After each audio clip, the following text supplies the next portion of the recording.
En 2017 va être une très belle année pour nous en Guinée et c'est une grande opportunité encore pour la Guinée de pouvoir se mettre en avant et d'attirer de plus en plus de touristes, d'investisseurs pour tout simplement prendre le train du développement et mériter ce qu'on doit. Je rappelle que la lecture et l'écriture sont à la base de l'art et de la culture et qu'à ce titre, le CCFG constitue un pilier de cette manifestation.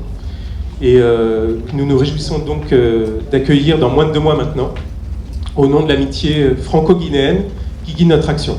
Nous sommes là aussi pour nous investir et participer à la vie sociale et culturelle de la Guinée. Et cet événement, Conakry, capitale mondiale du livre, est la meilleure opportunité de participer à cette vie culturelle. Le véritable problème qu'on a en Guinée pour la lecture, c'est les espaces de diffusion, les points de lecture. Nous avons dit qu'il faut construire dans les quartiers, dans les communes de Conakry, des espaces, des points de lecture et des médiathèques. L'ambassade de Turquie a accepté de construire un point de lecture. Je voudrais qu'on les applaudisse. L'hôtel Palm Kamaen, la compagnie NCA et un partenaire stratégique, Plan Guinée. Grâce à tout le travail qu'on a fait pendant ces 4 années avec le monde de la culture et de la musique, ça nous a permis de contacter une jeune Guinéenne. Aujourd'hui, c'est un icône de la musique, une fierté et une référence pour la jeunesse guinéenne. Quand on a proposé le projet, il n'a pas douté d'accompagner son pays, d'accompagner la jeunesse, de nous encourager à nous et aux jeunes dans le monde de la littérature. Donc je voudrais que vous receviez avec un applaudissement fort à notre artiste MHD. Je suis jeune Guinéen français, je suis né en France, mais j'ai toujours mon cœur qui bat pour la Guinée. Et voilà, je me bats au quotidien pour la culture guinéenne, que ce soit au niveau du sport, au niveau de la musique, étant un artiste. Et voilà, dès qu'on m'a proposé le projet d'ambassadeur de capitale mondiale du livre Conakry, j'ai tout de suite sauté dessus. Voilà, c'est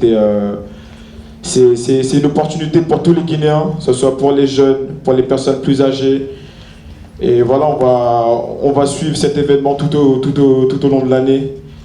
Et je vais faire mon maximum aussi pour participer à un maximum de projets. Voilà, parce qu'on sait très bien que le pays n'a pas toujours été sous la lumière. Et voilà, c'est une opportunité de montrer aux yeux de tous les autres pays que la Guinée aussi peut avancer. Merci pour tout ce que vous avez déjà fait, mais surtout, merci pour tout ce que vous allez poser comme jalon dans le cadre donc, de la réussite de Conakry, capitale mondiale du livre.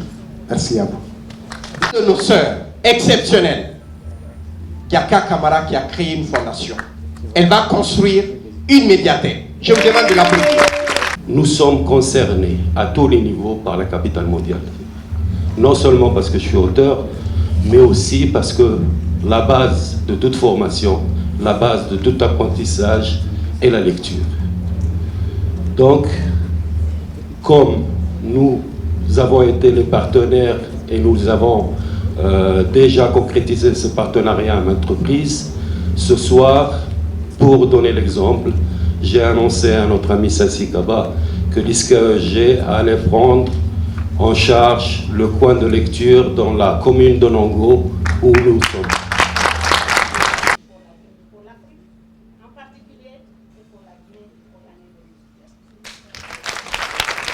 Faire de notre culture un levier du développement ne saurait rester un vain discours. Nous ne pouvons faire de notre culture un véritable levain vers le développement socio-économique ambitionné par nous tous que si nous donnons à la culture le rôle qui est le sien dans l'édification d'une nation moderne. Et Conakry, capitale mondiale du livre, est un jalon important dans l'édification de cette nation moderne. Vive la culture, vive la coopération bilatérale et multilatérale, Vive la culture.